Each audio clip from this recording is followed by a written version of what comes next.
crude oil tanker arrives at an oil terminal to discharge 84,000 metric tons of crude oil. The chief officer fills the ship-shore interface checklist and starts the operation according to the discharge plan. Around midnight, the chief officer encounters problems in pumping cargo from number 4 center cargo tank. He suspects a leak in the dresser coupling on the cargo line inside the tank. He informs the master about the situation. The master, in consultation with the chief officer, decides to send the crew into the tank for repairs.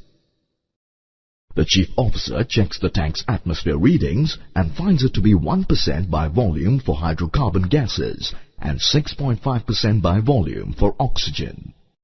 Engine fitters and Chief Officer Don SCBA enter the tank. The crew wades through about 30 centimeters of crude remaining in the tank and reaches the coupling. While tightening the coupling, the low-pressure alarms of the SCBA sets ring. The Chief Officer manages to reach the ladder and he exits the tank. The two fitters die inside the tank due to lack of oxygen. Investigation revealed the following.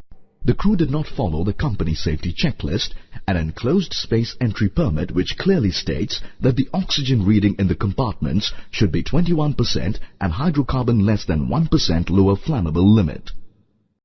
A permit was not prepared before entry but produced at a later stage and entered with ventilation of the tank in progress, diluting the essence and spirit of the enclosed space entry safety checklist and permit. Lessons learned. Company safety checklists should be strictly adhered to.